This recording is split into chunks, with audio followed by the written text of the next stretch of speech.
Este é um raro manuscrito da Bíblia Ortodoxa Etíope, escrito em Ge'ez, a língua litúrgica sagrada da Etiópia. Durante 60 anos, um monge etíope viveu no topo de um penhasco íngreme, no norte da Etiópia, guardando um manuscrito escrito em uma língua mais antiga do que a maioria das cópias sobreviventes do Novo Testamento. Ele nunca pregou a partir dele, nunca o citou, nunca o deixou sair de sua cela. Os monges ao seu redor presumiam que seu segredo morreria com ele. Mas na última noite de sua vida, com a vela quase apagada e o fôlego se esvaindo, ele finalmente falou. E as palavras que ele atribuiu a Cristo eram palavras que o mundo exterior jamais deveria ouvir. A montanha selada. Você tem todos aqueles livros, a Bíblia, os diferentes evangelhos e outras coisas com as quais as pessoas estão bastante familiarizadas. Na maioria das vezes, elas nem precisam ler as legendas. Elas podem olhar e saber o que está acontecendo. Para entender o que está nessas páginas, primeiro você precisa entender a corda.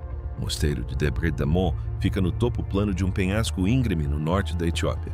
E a única maneira de chegar ao topo é por uma tira de couro trançado que os monges usam para escalar a rocha nua mão sobre mão.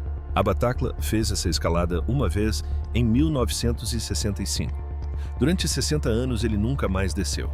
A montanha o levou e ele se deixou levar. Em uma pequena cela de pedra lá em cima, ele guardava um manuscrito escrito em Ge'ez, a língua sagrada do cristianismo etíope.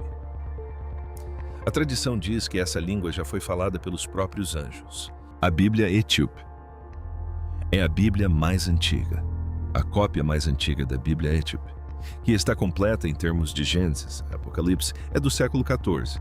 O pergaminho era mais antigo do que a maioria das cópias sobreviventes do Novo Testamento. Ele nunca o mostrou a um estranho. Nunca pregou com ele. Nunca o deixou sair da sala. Compreenda o que 60 anos disso realmente custaram a um homem. 6 décadas levantando-se antes do amanhecer, sem ir a lugar nenhum, guardando algo que ele jamais poderia explicar a ninguém que não tivesse já entregado toda a sua vida à mesma corda e à mesma rocha. Ele viu outros monges envelhecerem e morrerem sem jamais saber o que ele carregava. Deixou que estudiosos, visitantes descessem decepcionados, certos de que ele era apenas um velho quieto, sem nada a esconder. Esse era o objetivo. O segredo estava mais seguro quando ninguém acreditava que havia um segredo a ser guardado. E o livro, ao qual pertencia, era diferente de qualquer Bíblia que a maior parte do mundo já tivesse lido. Enquanto o cânon ocidental foi selado em 66 livros, a tradição ortodoxa etíope preservou 81. Entre eles está o livro de Enoque, o texto proibido que descreve os vigilantes. Os anjos caídos que desceram ao Monte Hermon e, segundo a história, mudaram a história da humanidade para sempre. Roma o excluiu. A Etiópia o manteve. Mas não é Enoque o que está fazendo Abba Thakla tremer esta noite. E, no entanto, alguém parou, hesitou diante daquele nome e pensou: Enoque. O irmão Johannes ajeita a bacia de latão nas mãos. Do outro lado da cela, o diácono Micael continua se recusando a olhar para o objeto sobre a colcha, porque o verdadeiro segredo não é o famoso livro proibido de que todos já ouviram falar, é aquele que repousa sobre a pele de cabra ao lado do moribundo, aquele que nenhum forasteiro jamais teve permissão para ler. Johannes serviu Debre Damon por 3 anos e nunca viu o velho abrir o manuscrito na frente de outra pessoa. Ele começara a se perguntar se o manuscrito era simplesmente uma relíquia guardada pelo peso de sua idade. Esta noite ele entende que estava enganado. O jeito como a mão de Abba Thakla continua voltando ao pergaminho protetora. Até agora lhe diz que o livro nunca foi o tesouro. Era a fechadura. E esta noite a fechadura finalmente se abrirá. Os dias perdidos. A maior parte desta literatura só pode ser obtida em mosteiros, apenas em manuscritos de pergaminho e não em manuscritos de papel. O texto é chamado de Mashafakedan, o livro da aliança. Por 6 décadas, Abba Thakla o guardou porque acreditava que ele continha uma peça perdida da própria fé, um trecho do ensinamento de Cristo que a história quase apagou. Pense no que os evangelhos ocidentais realmente preservam. Entre a ressurreição e a ascensão há 40 dias. Sem dúvida, esse deveria ser o período mais importante de toda a história. O Mestre retornou dos mortos caminhando entre seus seguidores, preparando-se para partir para sempre. No entanto, no Evangelho de Lucas, esses 40 dias se resumem a algumas poucas linhas. Ele aparece, fala, os abençoa e ascende. Um espaço vazio ocupa exatamente o lugar onde deveria estar o cerne da história. Segundo o Mashafakidane, aquele espaço nunca esteve vazio. O manuscrito afirma que quando Cristo ressuscitou após a crucificação, não voltou para consolar ninguém. Retornou como um comandante que retorna nos últimos momentos antes de um desastre rápido e urgente com instruções finais. E a primeira coisa que disse foi uma advertência. Essa simples mudança de tom altera tudo o que se segue. O Mestre ressuscitado, que a maioria das pessoas imaginava ao crescer, é calmo e luminoso, abençoando seus amigos antes de ascender suavemente às nuvens. A figura no Mashafakidane é algo completamente diferente. Um homem que já sabe o que está por vir, que compreende que o movimento que iniciou pode ser cooptado e usado contra si mesmo, e que passa seus últimos dias não consolando seus seguidores, mas preparando-os para o que está por vir. Os 40 dias nunca foram uma despedida pacífica. Foram um último aviso. Não construam templos de pedra, pois a pedra eventualmente cairá. Construam o templo dentro do coração, pois somente ele perdura. O texto não o apresenta como uma poesia suave, mas como uma advertência direta dirigida aos sistemas que um dia surgiriam em seu nome. O texto descreve líderes que usavam a autoridade sagrada para acumular riqueza e poder. Fala de impérios que ostentavam a cruz como estandarte enquanto governavam pelo medo e pela violência cruzadas, inquisições torres erguidas sobre o sofrimento dos pobres. Os verdadeiros crentes, insiste o texto, jamais deveriam pertencer à máquina do poder. Observe o verdadeiro propósito da advertência, não à arquitetura. A pedra é apenas um exemplo. O perigo reside em tudo aquilo que é permanente o suficiente para ser capturado, em tudo aquilo que é grandioso o suficiente para ser herdado, em tudo aquilo que pode sobreviver ao espírito que o construiu e continuar a angariar lealdade, muito depois de o seu significado ter se esvaído. Construa a sua fé em algo que possa ser possuído, adverte o ensinamento e alguém acabará por possuí-la. Construa onde não possa ser tomada, e ela sobreviverá a todos os impérios que tentarem. Os lábios de Abba Tekla continuam a mover-se. Johannes inclina-se para mais perto para ouvir as palavras, e o velho deixa uma coisa clara antes de prosseguir. Este primeiro ensinamento diz: ele é o mais suave dos três. O vento do Arrow. Imagine ler uma frase como essa pela primeira vez, sozinho à luz de velas, aos 31 anos.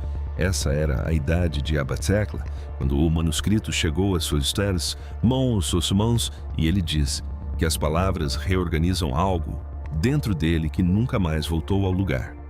Ele respira fundo e continua. E o segundo ensinamento soa menos como teologia do que como um diagnóstico da alma humana.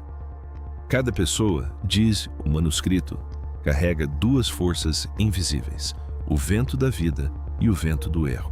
Mas o vento do erro não é um pecado comum. Ele se comporta como uma infecção. Entra pela ganância, pelo desejo corrupto, pelas mentiras ditas em voz alta, e uma vez instalado, endurece a pessoa lentamente por dentro. O texto tem um nome para esses erros:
São necessários túmulos ambulantes, pessoas que continuam vivendo do lado de fora, comendo, trabalhando, dormindo, repetindo os mesmos movimentos, enquanto algo sagrado dentro delas já se calou e morreu. Essa imagem permaneceu selada dentro dessas montanhas por quase 2000 anos. O que perturba Johannes é o quão pouco soa como um sermão sobre o mal e o quão parecido com a descrição de pessoas que ele realmente conheceu, não monstros. Homens comuns se esvaziaram tão gradualmente que nem perceberam o dia em que a luz se apagou neles. O manuscrito trata a alma menos como um tribunal e mais como um corpo que pode adoecer sem nunca saber que está doente. E uma doença, ao contrário de um pecado, não espera ser confessada. Ela se espalha. E então, o manuscrito nomeia a cura. Não é ritual, não é cerimônia, não é a instituição em si. É conhecimento, consciência direta e pessoal da verdade, sem nada entre o ser humano e o divino. Cristo, diz o texto, ensinou seus seguidores a vigiarem suas próprias mentes como guardas. Vigiam os portões de uma cidade, atentos a cada pensamento que entra e sai.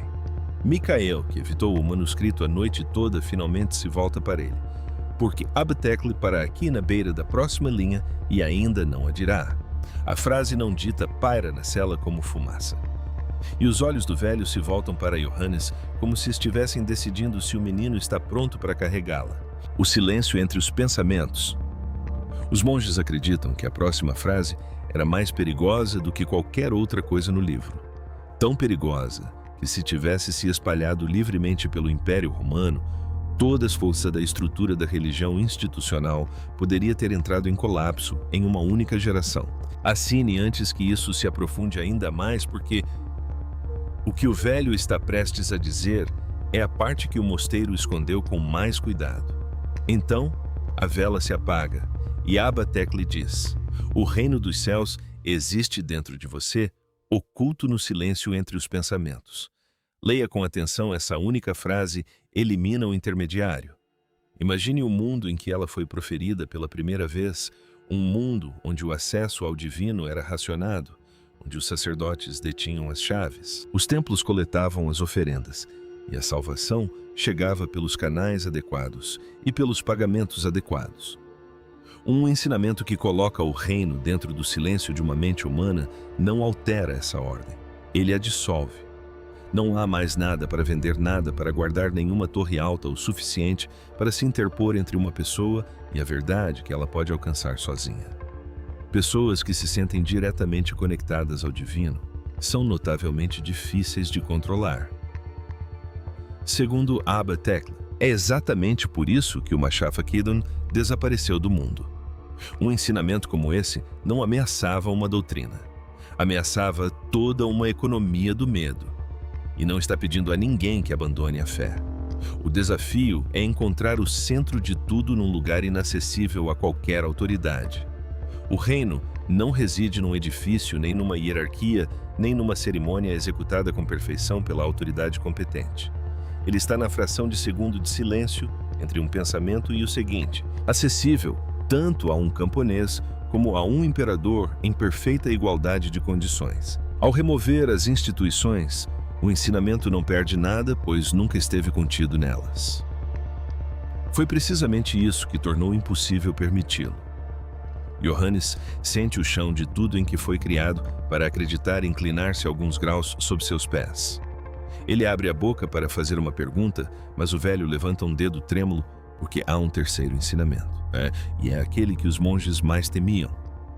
E a voz de Abatecle baixa como um homem baixa a voz, não porque alguém possa ouvir, mas porque as próprias palavras o assustam. Ele pronunciou os 2 primeiros ensinamentos como quem descreve uma ferida. Ele pronuncia o terceiro como quem confessa algo que espera levar para o túmulo, ou rosto familiar. Johannes oferece-lhe água. Ele recusa. Sua respiração está mais fraca agora, e a chama diminuiu para uma pequena gota alaranjada. Então, Abatecle profere o aviso final, aquele que o mosteiro protegeu por séculos. No texto, o Cristo ressuscitado diz: a seus discípulos algo genuinamente perturbador. A escuridão virá vestindo meu rosto não como um inimigo óbvio, não como um tirano visível, mas como um engano perfeitamente disfarçado de santidade. Falaria em seu nome, carregaria seus símbolos, construiria monumentos em sua homenagem e citaria seus ensinamentos, enquanto silenciosamente desmantelaria tudo o que ele originalmente representava. Eis a inversão que torna tudo tão perturbador. O inimigo no manuscrito não chegou denunciando Cristo, chega louvando-o. Não queima a cruz, ergue a cruz sobre exércitos. Não silencia os ensinamentos, recita-os belamente dentro de catedrais construídas às custas dos pobres, enquanto esvazia as palavras de tudo o que um dia as tornou perigosas. É um aviso muito mais difícil de assimilar do que um simples vilão. Um vilão pode ser nomeado e combatido, mas um engano que se disfarça com a aparência daquilo que você mais ama exige que você duvide da própria instituição. A própria instituição em que foi criado para confiar. Que você olhe para o símbolo sobre o altar e se pergunte se ele aponta para um ensinamento ou se está em frente a ele. Johannes entende naquele momento porque ninguém jamais deveria ler isso de forma superficial. O terceiro ensinamento não lhe dá um inimigo para combater. Ele lhe dá uma suspeita que você nunca poderá descartar completamente. Portanto, o anticristo nestas páginas nunca foi um único governante futuro com um rosto e um trono definidos. Era um sistema, uma instituição que se escondia atrás da imagem de Cristo, enquanto por dentro traía sua mensagem. E os monges de Debre Damo não interpretaram essas palavras como uma profecia sobre um século distante. Interpretaram-nas como a descrição de algo que já estava em curso. Abba Theold fecha os olhos à luz de velas. Ele passou a vida inteira em silêncio com essas passagens nesta montanha e acreditava que o mundo finalmente havia chegado ao momento exato para o qual elas foram escritas. Mas, segundo ele, houve um forasteiro que se aproximou perigosamente de tudo. Essa é a razão pela qual o manuscrito permaneceu oculto mais do que qualquer ameaça de força. Não se trata de uma supressão dramática, mas de um instinto lento e paciente de mantê-lo fora de alcance, porque os monges compreendiam que palavras como essas não precisam ser contestadas. Basta que sejam ouvidas no momento errado pelo ouvinte errado. Durante 2000 anos, o lugar mais seguro para o ensino foi uma sala trancada no topo de um penhasco. E então, quase por acidente, o mundo exterior enviou alguém que quase a abriu, o estudioso francês. Seu nome era Jacques Mercier, um etnólogo francês ligado ao antigo Centro Nacional de Pesquisa Científica, CNRS, em Paris. No final da década de 1990, as autoridades etíopes confiaram a ele algo raro.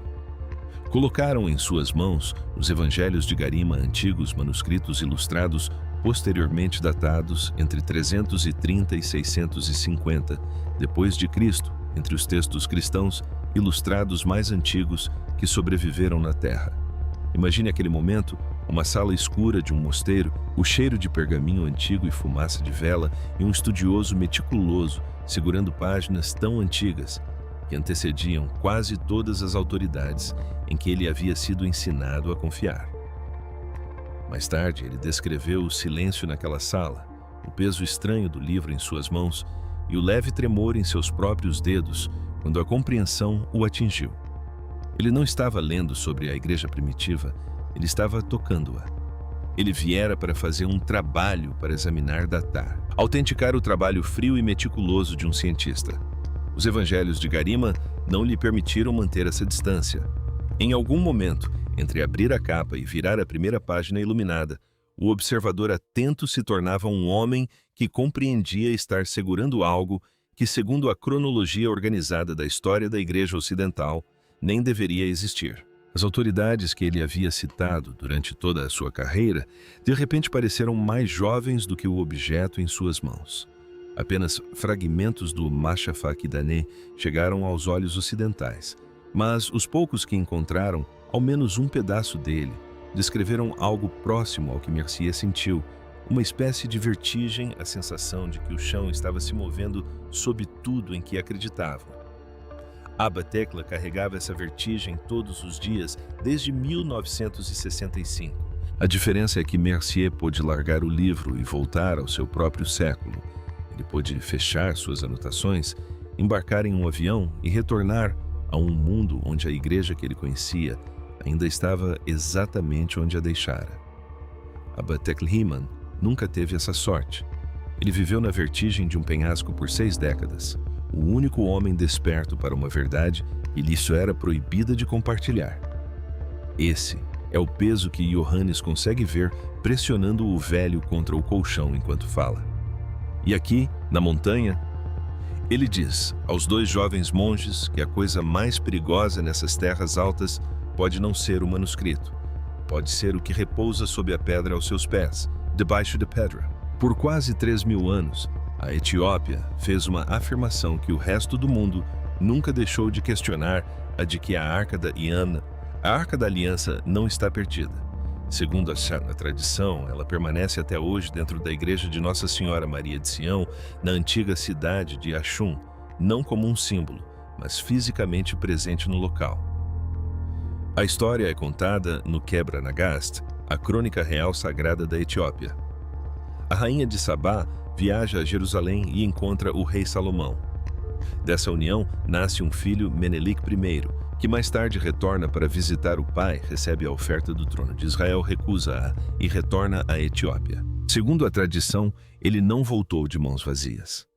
Ele e seus companheiros removeram silenciosamente a Arca do Santo dos Santos, deixaram uma réplica em seu lugar e levaram o original para a África. Agora, considere como a própria Bíblia descreve esse objeto: exércitos destruídos num instante, homens caindo mortos após tocá-lo sem permissão, fogo e energia sem nenhuma explicação. Lidos como observação técnica e não como mito, os sintomas começam a soar perturbadoramente como exposição a uma poderosa fonte radioativa. Há um detalhe que resiste a ser facilmente ignorado. Apenas um guardião tem permissão para se aproximar da arca. Ele entra na capela uma única vez e nunca mais sai dela em toda a sua vida. E ao longo das gerações, esses guardiões apresentaram o mesmo declínio: visão debilitada, catarata precoce, pele pálida, morte prematura. O padrão é consistente demais para ser coincidência e muito consistente para uma simples caixa dourada. Deixando de lado a questão da radiação por um momento, a crônica ainda se recusa a se comportar como uma simples lenda. O Quebra-Nagast não trata a arca como uma metáfora ou um símbolo do favor de Deus. Trata-a como carga, um objeto físico carregado de um lugar sagrado para outro, guardada ao longo dos séculos por homens que pagaram por esse privilégio com seus corpos. Seja qual for a verdade, os etíopes nunca falaram dela como uma história em que acreditavam. Falavam dela como um objeto que guardavam. Homens poderosos foram procurá-la. No século XII, os cavaleiros templários viajaram para a Etiópia em busca de algo específico e seus símbolos ainda estão esculpidos nas igrejas de pedra de Lalibela. No entanto, eles nunca levaram a arca de volta para casa. Abba Takla acreditava que o manuscrito e a arca guardavam a mesma verdade oculta vinda de 2 direções e que uma delas estava prestes a escapar ao seu controle. Mas a evidência mais estranha, segundo ele, é a própria rocha, e a consistência dos guardiões é a parte que ele jamais conseguiu explicar. Um caso isolado de fragilidade pode ser mera coincidência, mas o mesmo declínio que se repete geração após geração em homens diferentes, com décadas de diferença, deixa de parecer acaso e passa a parecer proposital. Cada novo guardião entra naquela capela saudável e percorre o mesmo caminho lento que o anterior. Tudo o que se encontra naquela sala marca todos que a cuidam da mesma maneira, independentemente de quem sejam. Há mais um fio que Abba Takla puxa antes de encerrar o assunto. A Etiópia foi praticamente a única nação africana a recusar-se a ser colonizada.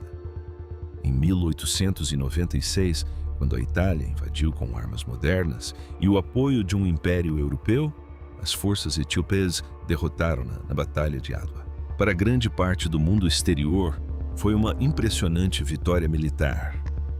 Para muitos, dentro da Etiópia, nunca foi apenas uma questão militar.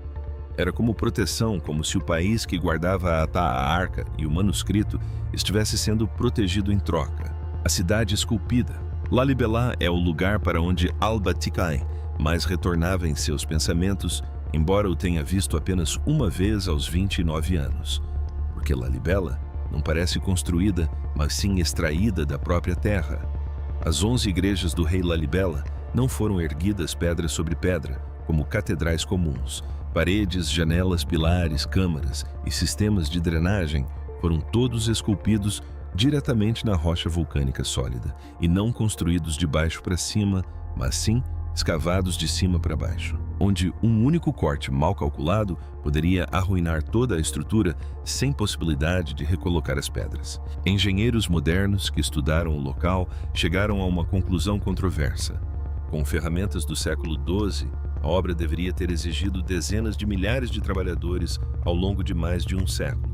A tradição resume o processo em cerca de 24 anos, e as rochas que deveriam ter sido extraídas daquelas igrejas, milhões de toneladas delas, simplesmente desapareceram. Sem campos de destroços, sem pilhas de pedreira, sem registro de para onde foi. Os edifícios são a resposta. A pedra desaparecida é a pergunta que ninguém consegue responder com eles. Ao escavar a rocha matriz, você não a apaga. Você a desloca e cada câmara escavada deveria ter deixado uma cicatriz no terreno do tamanho da própria obra. Em Lalibela, essa cicatriz está ausente. Ou os construtores transportaram uma massa impossível por uma distância impossível sem deixar registro disso, ou a desmontaram por um método que ninguém conseguiu reconstruir desde então. Os monges preservam sua própria explicação. Dizem que homens esculpiam durante o dia e à noite, anjos desciam para continuar o trabalho com ferramentas de luz que atravessavam a pedra sem resistência. A mais grandiosa das igrejas a Igreja de São Jorge, mergulha profundamente no solo com a forma de uma cruz perfeita. E sob o complexo corre um labirinto de túneis completamente escuros, onde outrora caminhavam sozinhos os candidatos ao sacerdócio, guiados apenas por cânticos e pelo toque. A arquitetura ecoa exatamente o Machafa Kidane. Para alcançar a luz primeiro, é preciso atravessar a escuridão. A mão de Abba Tekle desliza pelas páginas abertas enquanto ele fala e ele diz: o segredo mais profundo da Etiópia não está esculpido em nenhuma rocha. Corre pelo sangue, pela linhagem sanguínea. Na versão da história mais conhecida no Ocidente, a jornada de Jesus termina na ressurreição e ascensão, e qualquer menção à família ou descendentes é descartada. A Etiópia, por sua vez, manteve uma narrativa diferente.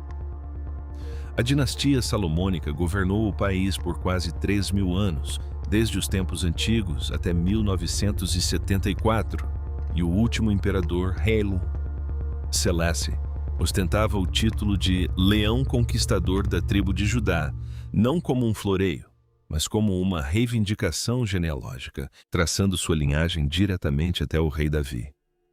Seguindo essa linha de raciocínio, surge um problema que a teologia moderna luta para resolver.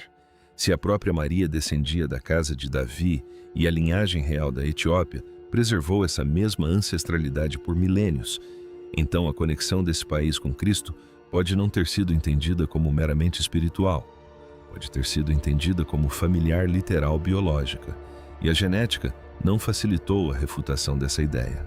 Estudos modernos de DNA encontraram marcadores levantinos antigos em populações etíopes remontando a cerca de 3.000 anos, ligando grupos da região do antigo Israel e Síria diretamente à Etiópia. Não se trata de uma metáfora de migração, mas de pessoas reais se deslocando, carregando consigo linhagens sanguíneas ao longo da história. Isso explica também por que o cristianismo etíope nunca se pareceu exatamente com o de nenhum outro povo. No sábado, o dia de descanso sagrado permaneceu intacto. A circuncisão no 8º dia continuou.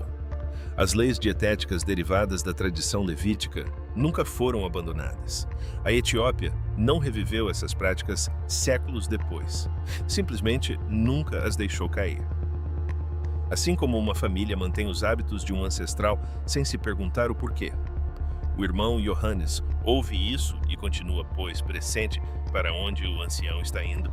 É para um lugar que a igreja não diz em voz alta. E se Jesus tivesse sobrevivido à crucificação, Abba Tekle diz isso claramente na voz suave que lhe foi deixada.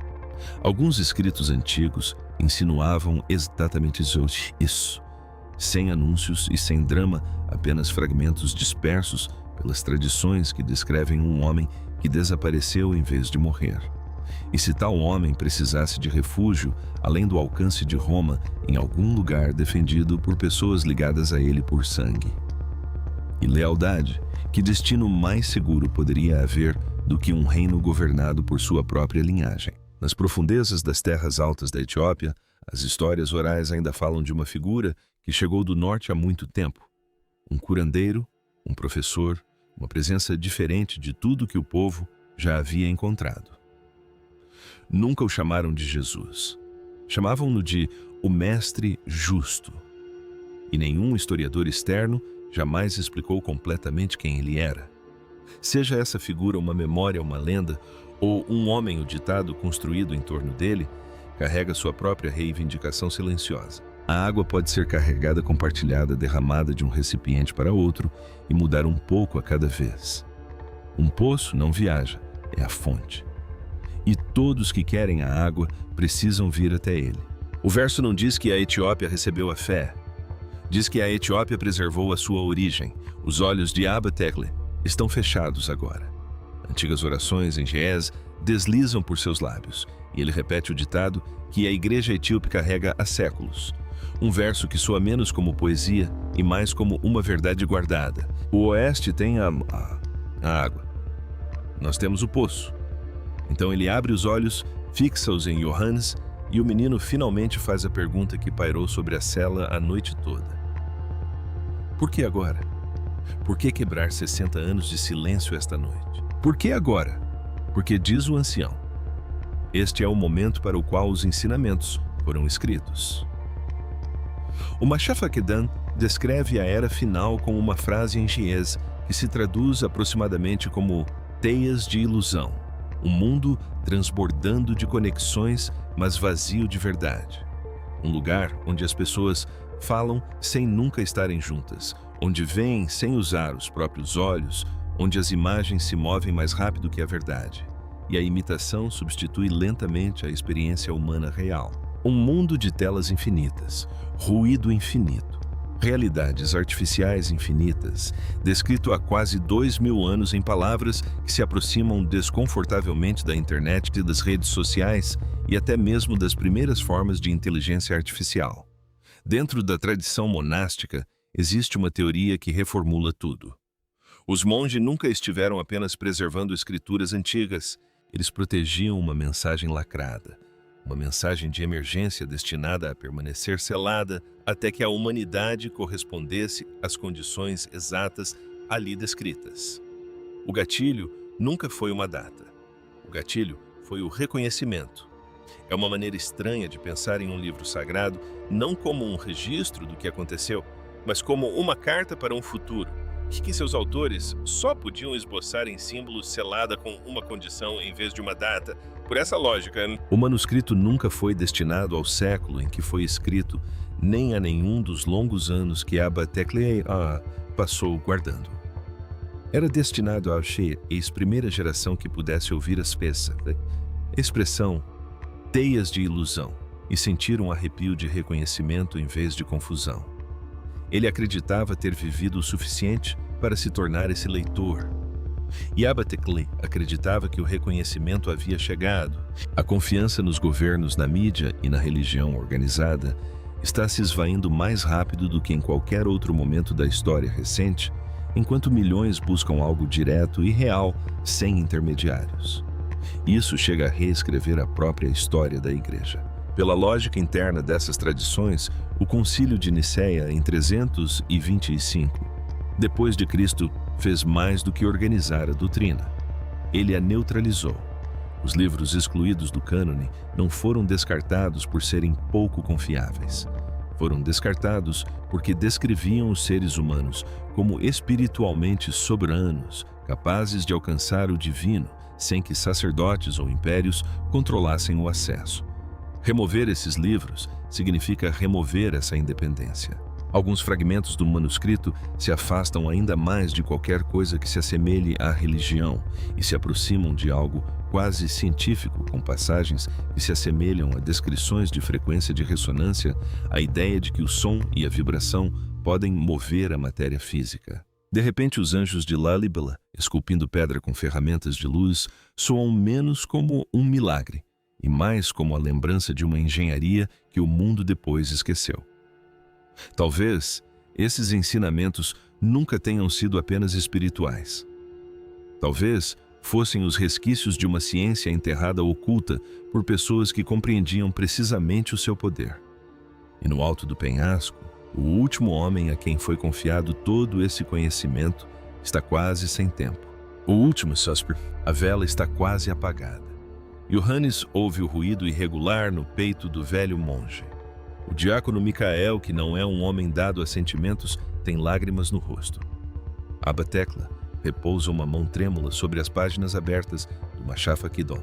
As manchas de tinta de uma vida inteira ainda estão escuras em seus dedos, e a cela fica silenciosa o suficiente para se ouvir a cera se desfazer. Ele não lhes dá instruções, não lhes diz onde esconder o livro ou em quem confiar. Ele apenas olha de Johannes para Micael, dois jovens que subiram por uma corda para uma vida de silêncio e acabaram de receber a única coisa que o silêncio foi criado para proteger. O que quer que aconteça com o manuscrito agora acontecerá por meio deles. O velho fecha os olhos e a decisão que carregou por 60 anos passa num único suspiro para o próximo par de mãos. Se algum desses 3 ensinamentos ficou com você, conte-me nos comentários qual deles mais te impactou. O templo do coração, o silêncio entre os pensamentos ou o aviso sobre uma escuridão que se esconde por trás de um rosto familiar. E assine agora, porque Abba Tekla não guardou essas palavras por 60 anos apenas para que aqueles destinados a ouvi-las passassem por elas sem ler. O que veio à tona dentro daquela cela esta noite é apenas o começo do que essas montanhas têm guardado.